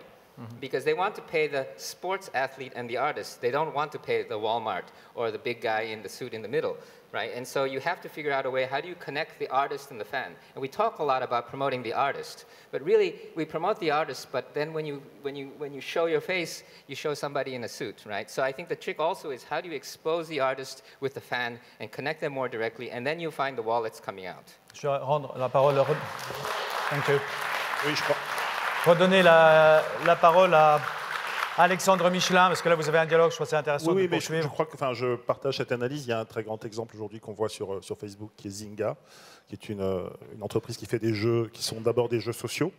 Et il a des résultats économiques exceptionnels, entre 300 et 500 millions de dollars de revenus pour Facebook. Donc on se rend compte qu'en fait, en créant une ferme, puisque Farmville est un de leurs grands succès, on crée une dynamique extraordinaire où les gens, communiquant entre eux, développent des méthodes de paiement pour acheter un tracteur, pour acheter un objet virtuel. Quand on commence à réfléchir aux conséquences de ce qui se passe autour de Zynga, qui est un des cœurs économiques de Facebook, on se rend compte que si on imagine des modèles de cette nature sur l'éducation ou sur d'autres systèmes, c'est un vrai changement. Et quand on dit le jeu vidéo n'est pas forcément considéré comme un domaine culturel, mais c'en est un, ça fait partie des endroits où on expérimente complètement la vraie interaction qui n'est liée qu'à l'Internet et aux communautés. Et Zynga est une entreprise assez extraordinaire à comprendre pour un producteur comme Aton. Je trouve que c'est intéressant parce qu'on est en train de trouver quelque chose que moi je n'avais pas encore lu, en tout cas c'est sans doute que je n'ai pas assez lu sur les effets du digital. Ça rend les choses moins chères, plus vulnérables, mais en même temps ça permet de toucher plus de monde, et si on arrive à créer dessus de la passion en faisant payer, comme le disait Joy, plus cher un nombre futile plus petit de gens, au titre du fait qu'on est fan, qu'on aime spécifiquement quelque chose, on peut quand même continuer à gagner beaucoup d'argent sur ce modèle. La musique, en fait, aujourd'hui, quand on voit le modèle de la musique, c'est quand même largement de gagner de l'argent dans les concerts, ce qui est assez contre-intuitif, parce que le digital fait que c'est dans l'incarnation maintenant qu'on gagne le plus d'argent. Il y a un très bon exemple de gens qui ont réussi à maîtriser les deux, c'est les Black Eyed Peas. C'est ça. Black Eyed Peas, ils ont vendu 56 millions de titres, donc ils continuent à exister dans la musique. Si vous essayez d'aller dans un concert, c'est strictement impossible parce qu'il y a une communauté extraordinaire qui achète les tickets en 1 heure. Et par ailleurs, il travaille pour de la pub. Will.i.am est le conseiller du patron de BlackBerry. Et ce sont des gens qui ont réinventé complètement un modèle et qui ont plusieurs lignes de revenus, en fait. Il y a une ligne qui est une ligne créatrice, il y a une ligne de gestion de communauté, il y a une ligne qui est liée au concert, et ils ont une capacité absolument incroyable à mobiliser des foules. Vous regardez sur Internet, ils ont fait le plus grand événement collectif autour de l'anniversaire d'Oprah Winfrey, où il y avait 21 000 personnes qui dansaient pendant un flash mob. Ça, ce sont des gens qui maîtrisent complètement les nouveaux modèles de la musique. On va donner la parole à la salle dans 5-6 minutes. Je voudrais avant revenir vers les 3 de nos interlocuteurs qui sont le plus proches, j'allais dire, du monde de l'art, de celui dont on sent bien qu'il est le plus concerné, à la fois parce qu'il est peut-être mis en péril, et en même temps ça lui donne la possibilité de diffuser beaucoup plus largement les œuvres, justement sur ce qui vient d'être dit, sur comment trouver le bon modèle pour vendre vraiment à des gens qui sont vraiment accros. Est-ce qu'on peut imaginer, par exemple, à Tansoumach, qu'on se retrouve, je ne sais pas où sont les... Voilà, qu'on se retrouve dans quelques années avec, je sais pas, un club des fans du Petit Prince qui serait greffé sur ce que vous avez en tête, qui est une œuvre, clairement, que vous faites en coopération étroite avec Gallimard, mais qui, à terme, peut devenir une cash machine. Enfin, je ne dis pas que le Petit Prince, ça va être comme la ferme, mais après tout, il y a des moutons là-bas aussi. Qu'est-ce qu'on peut imaginer dans le cadre de ce qu'on vient d'évoquer comme modèle économique pour une digital company, en partant d'œuvres de création? Ce que vous avez en tête, vous, votre projet, c'est ça? Non, je pense que là, on parle de gestion d'une marque. C'est-à-dire qu'une fois que vous avez une identité forte, parce qu'on prend des exemples des gens qui ont d'abord fait un succès auparavant, c'est vrai que pour moi, je pense aujourd'hui que savoir si le jeu vidéo est un art culturel ou pas. En tout cas, l'expérience interactive autour d'un univers fort, ou ce qu'on appelle la dimension vidéo du ludique et de jouer, c'est indispensable aujourd'hui quand vous avez des œuvres fortes. Vous ne pouvez pas ne pas penser à les déployer aussi de manière interactive et aller vers le jeu vidéo, parce que c'est un volet indispensable d'aller sur la télévision. Bah non, c'est pas indispensable. Objectivement, c'est dommage de ne pas le faire parce qu'il y a beaucoup d'argent à gagner. Pardon de le dire comme ça. Il y a une culture de fans aujourd'hui, c'est-à-dire que les gens aiment bien retrouver leur univers sur plein de supports. Il y a une balkanisation des supports, et si on regarde son univers qu'à la télé et qu'il n'existe pas sur d'autres supports, on a l'impression qu'il n'est pas... Bon, il n'est pas complet. Il n'est pas complet. Alors pour les enfants, en tout cas, voilà, on aime le retrouver sur d'autres univers. Donc la Digital Company, pardon, je vous interromps à nouveau. La Digital Company, c'est ça qu'on est en train d'essayer de comprendre. Qu'est-ce que c'est que la Digital Company? Ce serait la Digital Company, c'est celle qui aurait réussi à identifier et à acquérir ou à développer en interne un certain nombre d'univers sur lesquels, pardonnez-moi de le dire de manière aussi blunt, mais on traite la vache sur tous les supports. C'est ça la Digital Company? C'est ce qu'on a toujours fait au travers des projets. Oui, mais on ne le disait pas d'habitude.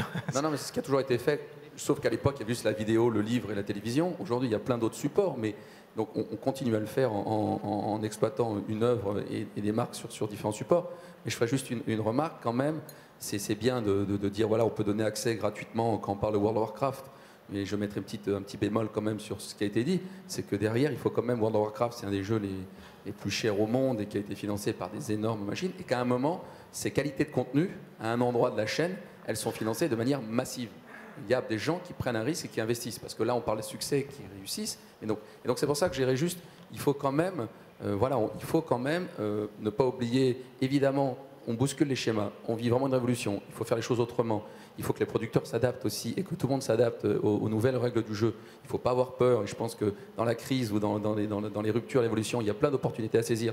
Et alors là, je ne suis pas de ceux qui disent qu'il faut rester crampé ou accroché à ses acquis, mais il ne faut quand même pas oublier quand même qu'il faut penser aux créateurs, aux artistes, aux moyens qu'ils aient les moyens de créer, donc évidemment, et donc je pense à l'exemple du cinéma ou des grandes séries américaines qu'on aime, c'est des investissements très lourds. Donc c'est pour ça que voilà, je pense aujourd'hui que, je disais juste dans la répartition de la chaîne de valeur, je pense qu'il y a des nouveaux groupes numériques, et c'est vrai que l'arrivée d'Alexandre au sein des MSN, c'est un très bon signal.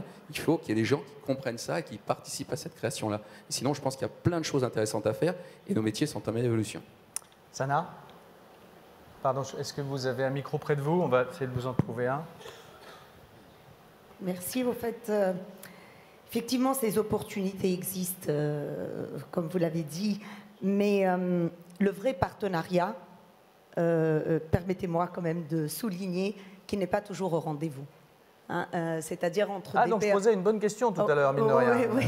D'accord. Les vrais partenariats, il faut aller les chercher, il faut être dans les sphères de ces géants mondiaux, entre autres Microsoft, même s'ils sont implantés partout, même si on dit quand même que c'est pour rien qu'on aide l'éducation, qu'on aide les pays, surtout je parle au nom des pays du Sud, des pays émergents, des pays qui n'ont pas les moyens des pays occidentaux.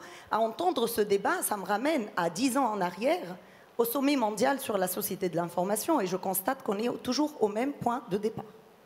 C'est-à-dire on n'a pas fait grand-chose, quoi. Hein, on est en train de tourner autour du pot. Et au fait, le fossé numérique, le digital divide, c'est un fossé de développement, d'économie, de riches, de pauvres, de gens qui ont des moyens, d'autres qui ne l'ont pas.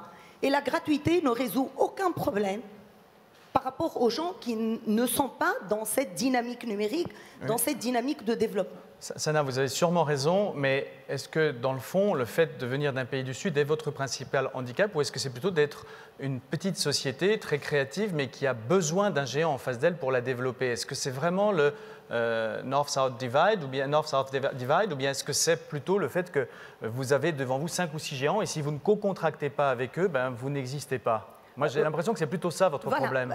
Il y a de ça.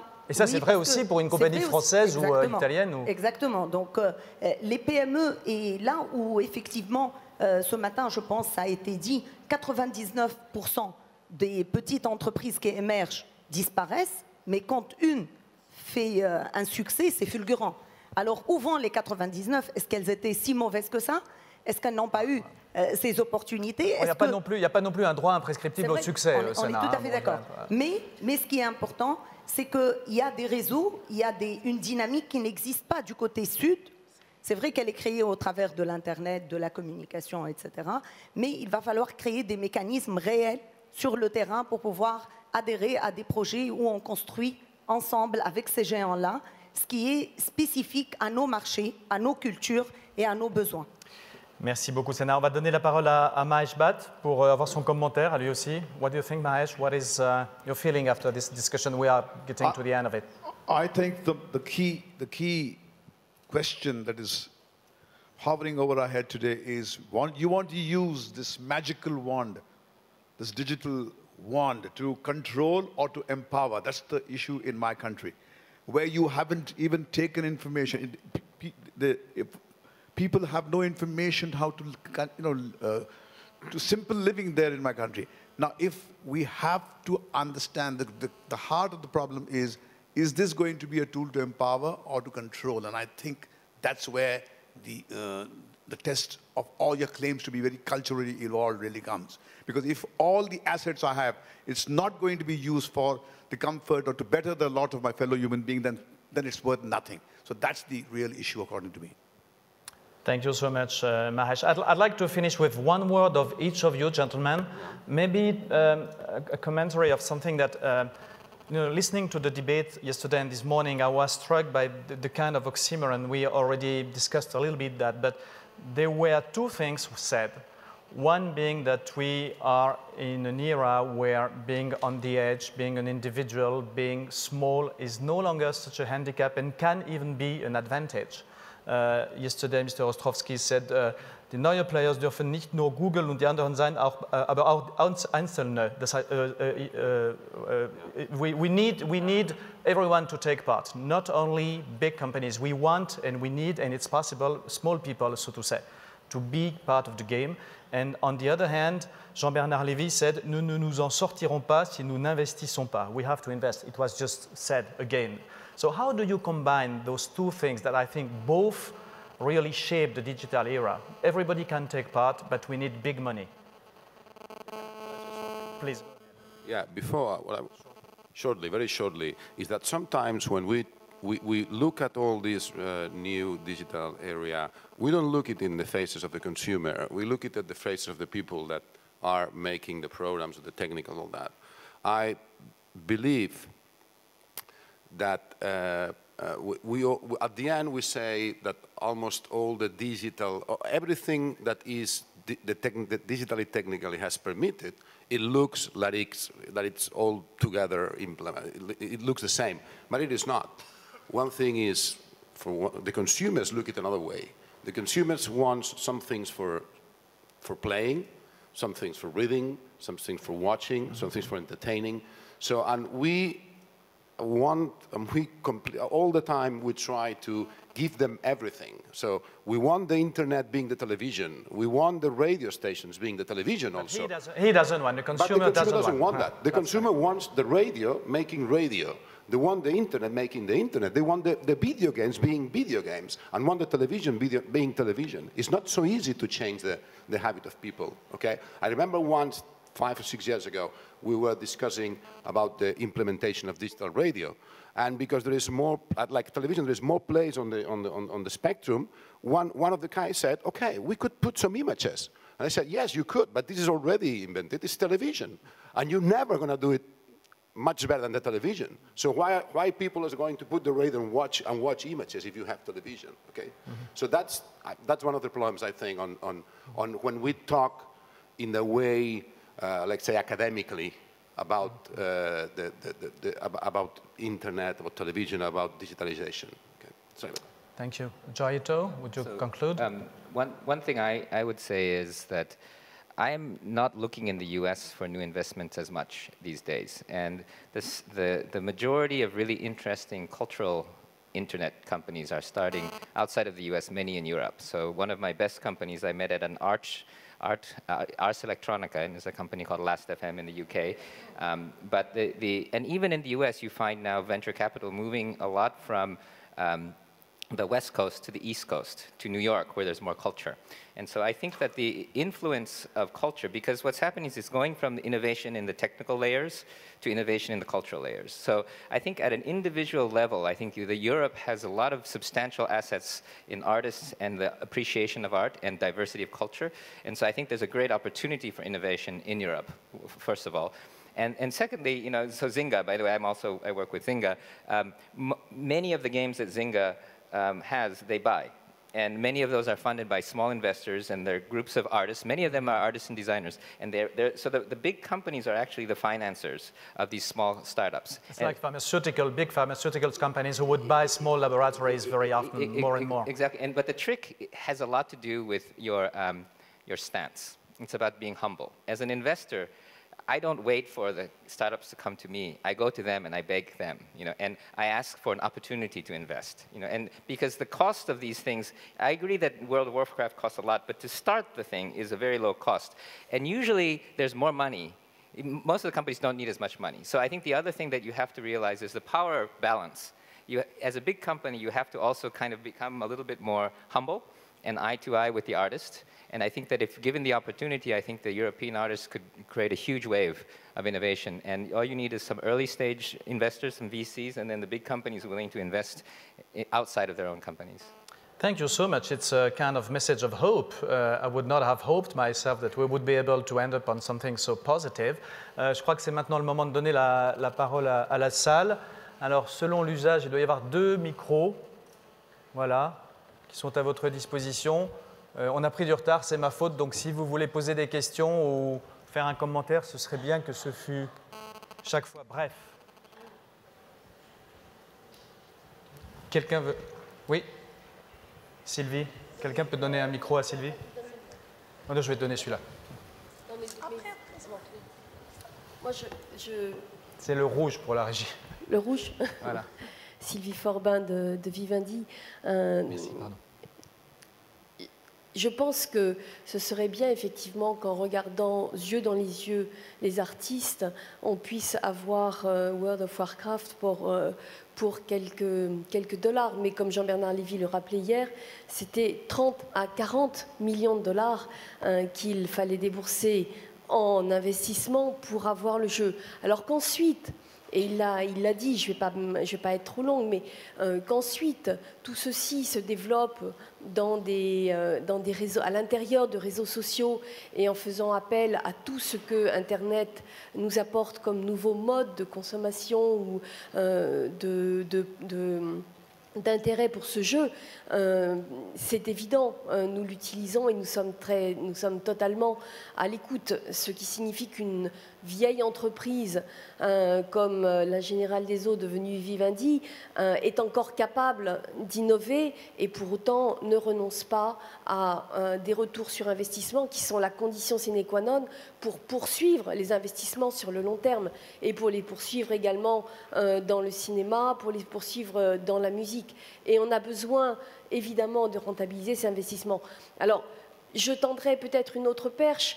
Il y a peut-être aussi une question sur laquelle nous pourrions nous entendre. Quand les nouveaux entrants dont vous êtes l'exemple, vous êtes sur les Creative Commons, nous les respectons parfaitement. Simplement, nous n'avons pas le même business model. Mais il y a peut-être d'autres nouveaux entrants qui viendront et qui seront d'accord pour payer à nos côtés, investir à nos côtés dans les contenus. On les attend. Pour l'instant, les hébergeurs et toutes les nouvelles plateformes disent plutôt « nous ne voulons pas investir, nous sommes de simples hébergeurs ». Et on a même des problèmes avec eux sur la responsabilité de ce qu'ils offrent au public. Mais quand ils viendront et qu'ils financeront avec nous, on est évidemment tout prêt à reconsidérer les choses. Merci. Enfin, je ne remercie pas Sylvie pour la longueur de son intervention, parce que ça va donner de très mauvaises habitudes aux interlocuteurs suivants, mais merci pour le contenu. Content. Qui veut intervenir? Oui, brièvement. Je suis Siem Belkodja de Tunis. Je voudrais rajouter de ce qu'a dit Séné, mais pas en tant que technicienne, juste en tant que consommatrice, puisque je suis danseuse et chorégraphe. Depuis hier, j'ai été totalement déstabilisée. Je suis très heureuse d'être là parce que j'ai appris beaucoup de choses. C'est très mauvais, une danseuse déstabilisée. En équilibre, parce que j'ai l'impression, encore une fois, que comme un TGV qui est passé, que je suis restée sur les quais. Pour dire une simple chose, effectivement, on a beaucoup d'ingénieurs en Tunisie, que le nom Internet est très à la mode, que le président de la République a offert presque 500 € à chaque famille en Tunisie. Ils ont un ordinateur.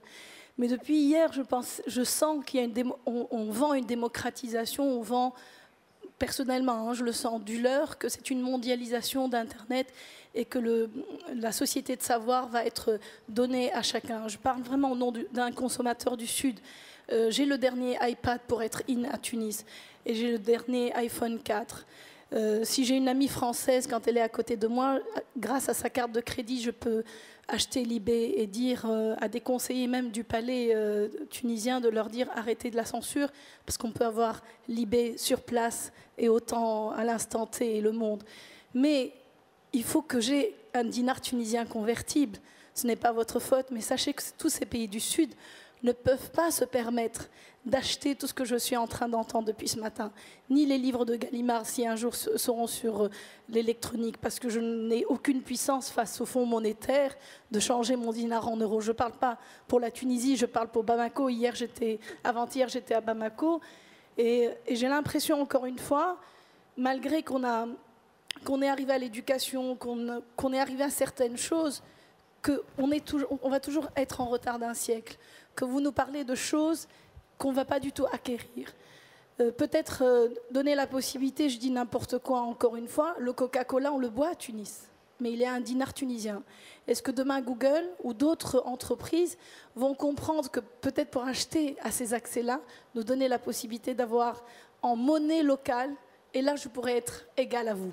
Mais si je suis obligée d'acheter la chose, que quand un ami étranger passe à Tunis pour que je puisse avoir Paris Match, bien sûr, je l'ai en papier, effectivement. C'est ce que je voulais dire ce matin à Gallimard, ne vous inquiétez pas. Tous les livres que vous ne voulez plus dans vos bibliothèques, offrez-les à nous. On les lira et on les chérira. Vous allez revenir dans nos pays comme quand vous regardez le 404 ou la petite Citroën.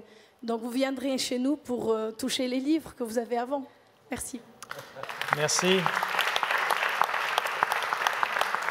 Merci de cette intervention. Je ne suis pas là pour répondre, mais la non-convertibilité de la devise, c'est quelque chose qui ne peut pas convenir non plus aux opérateurs, lesquels seraient très heureux sans doute de pouvoir vous vendre des trucs et des machins si vous pouviez les payer dans une monnaie convertible. C'est des questions politiques mais je comprends votre frustration cependant, évidemment. Merci pour cette intervention. Quelqu'un d'autre se manifeste-t-il? Oui. Juste ici. Bonsoir, Emmanuel May, en fait, d'Orange, et je suis aussi chercheur. Je vais plutôt intervenir en tant que chercheur. Quand on parle d'artistes aujourd'hui, notamment ici, j'ai l'impression qu'on fait une confusion. Il ne s'agit pas de créer une hiérarchie, mais entre les designers, les créateurs de jeux et les artistes. Quand je parle d'artistes, en fait, je pense aux artistes contemporains et aux artistes de l'art dit digital ou de l'art numérique. Et ce qui me semble tout à fait important aujourd'hui, je me fais l'écho en fait d'une communauté artistique à la fois française mais aussi internationale, qui n'a pas accès en fait au laboratoire de recherche et développement des grandes entreprises. Du côté d'Orange, on a mis en place un certain nombre d'actions en lien avec ces artistes, puisqu'il y a une capacité en fait d'anticipation de la part de ces artistes, et d'une certaine manière, d'après ce que disait, pour reprendre ce que disait Joy Ito tout à l'heure, l'innovation se fait à la marge. Le piratage, on peut le voir aussi de manière tout à fait positive, c'est du détournement, c'est du contournement, c'est de l'appropriation de technologies. Et je pense que les artistes en tant que tels ont cette capacité tout à fait centrale. Donc la question que je voulais poser à la fois à Creative Commons, mais aussi à Microsoft et toutes les entreprises qui sont ici, tout le monde ne répondra pas, c'est est-ce que vous intégrez réellement des artistes qui ont cette pratique artistique de création dans vos laboratoires de recherche et développement, ou en tous les cas dans votre entreprise sous forme de résidence par exemple? Merci, c'est une question très, très précise, elle mérite une réponse précise. Je ne sais pas qui se sent, peut-être Alexandre, ça vaut le coup que vous nous disiez quelle est la pratique de MSN dans cette matière, puis s'il y a quelqu'un de, peut-être Vivendi, je ne sais pas s'il y a quelque chose qui peut être dit de votre point de vue. Enfin voilà, Alexandre. C'est moins d'MSN que de Microsoft, oui. Notamment dans le certain nombre de laboratoires qui travaillent pour le futur, notamment dans tout ce qui tourne autour des nouvelles pratiques à la maison et autres. Il y a effectivement un certain nombre de gens qui contribuent. Ce sont des recherches complexes, mais pour arriver à ce qu'on a fait par exemple avec Kinect, qui est la Xbox qui vous reconnaît, qui reconnaît votre corps. Il faut à la fois avoir des artistes pour comprendre la logique de l'interaction, puis avoir des ingénieurs qui vont construire autour de cet univers, avec des recherches qui passent par la reconnaissance vocale, la reconnaissance du corps, la reconnaissance des gestes dans l'espace. Ce sont des années de recherche et de développement qui font travailler des équipes d'ingénieurs de très très haut niveau, des équipes de psychologues et aussi des équipes d'artistes. Voilà, donc ça c'est un exemple concret autour du jeu et autour de Kinect qui va bientôt sortir. Une autre modalité de ce type de coopération qu'on a vu ce matin pendant les labs avec ce que fait Google, évidemment, tout le monde l'a en tête pour ceux qui y étaient.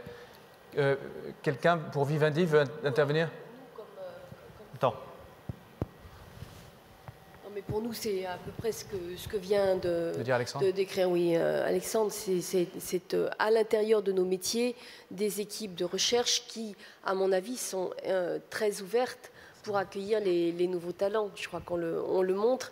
Ce sont dans les nouveaux métiers, les adjonctions de nouvelles qualifications sont constantes. Merci. Quelqu'un d'autre veut-il répondre pour l'une des grandes entreprises qui ont été indirectement évoquées par cette question? Non? Je vais donner la parole donc à l'intervenant suivant, frère Samuel. De nouveau poser une question de plus en philosophie politique, puisqu'on a abordé la question des réseaux sociaux, donc on est sur les représentations collectives, sur la vie sociale.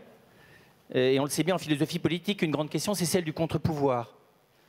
Or, il n'échappe à personne que quand c'est le même outil qui vient me chercher à la fois dans mon inconscient, dans ma vie sociale, dans ma vie relationnelle, dans ma vie économique, et qui devient le prestataire de service principal de ce dont j'ai besoin dans ma vie quotidienne, son omniprésence, son homogénéité et ses exigences économiques, de nouveau posent des problèmes par rapport à la lenteur humaine, à la distance nécessaire.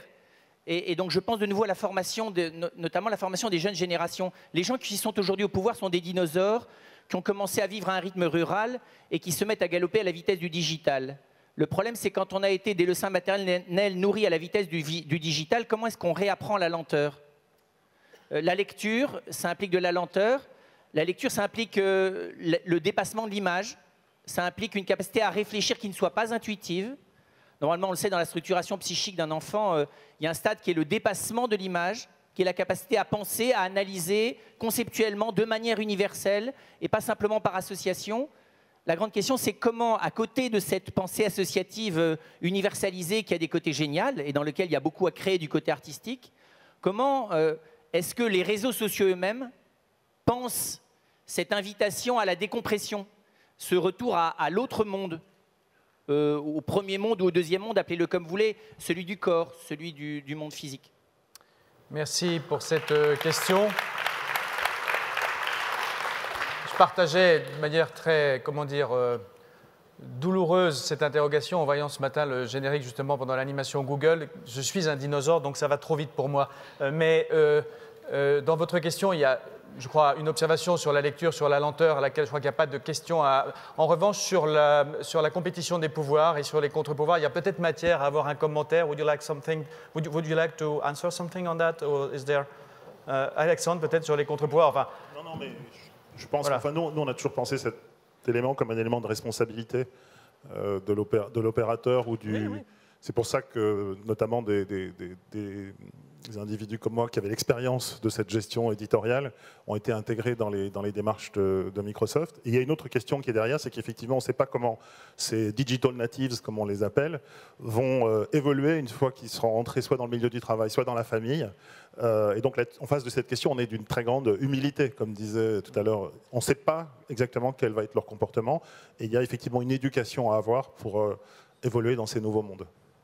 Sur la question des contre-pouvoirs, il y a une réponse qu'on peut vous faire, frère Samuel, c'est que chaque fois qu'on a cru que quelqu'un dominait jusqu'à la fin des temps, que ce soit IBM, Microsoft, etc., il s'est trouvé des concurrents pour montrer que ça n'était jamais jusqu'à la fin des temps qu'on dominait sur le monde, dans l'univers capitaliste.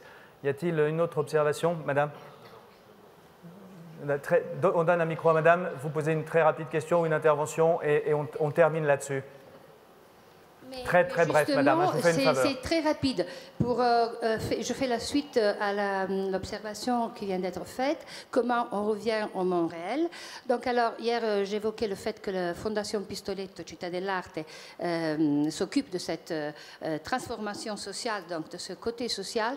Bon, la Città dell'Arte est chargée d'organiser événements dans la ville de Bordeaux et parmi les propositions qui ont été faites à la ville de Bordeaux, c'est une réalisation d'un game, donc d'utiliser l'Internet et un jeu, mais un jeu qui, du virtuel, viendra au réel. C'est-à-dire les écoles également, mais les créateurs, les jeunes artistes seront appelés à participer à ce jeu avec les règles d'un jeu sur Internet, mais pour revenir dans la ville, pour se rapproprier dans la ville de son histoire et de son territoire. Voilà. C'est cocasse de penser qu'on peut faire un jeu virtuel pour apprendre aux gens à réapprendre le réel. Ça donne à penser. C'est une mise en abîme un peu inattendue. C'est une idée d'artiste parce que c'est Michelangelo Pistoletto et son Città dell'Arte. Merci beaucoup, madame. Alors voilà, je crois qu'on n'a pas forcément, on n'a pas répondu à toutes les questions. Quels seront les géants du numérique de demain? Quel sera le pape du numérique? Eh bien, on va trahir l'engagement que prenaient les cardinaux en se mettant en conclave. On va quitter la salle sans avoir élu le pape. Je pense qu'on a quand même confronté un certain nombre de points de vue très utiles. Et je tiens à remercier particulièrement nos participants, Tacho et Joy en tête, ainsi que tous les autres panélistes. Merci de votre attention. Je sens derrière moi la laine chaude de Nicolas Sédou. Donc c'est le moment que je dise à vous, Cognac Jet, je ne sais pas comment on le dit en numérique, mais c'est le moment, je crois, que je dire ma révérence. Donc Nicolas, the floor is yours.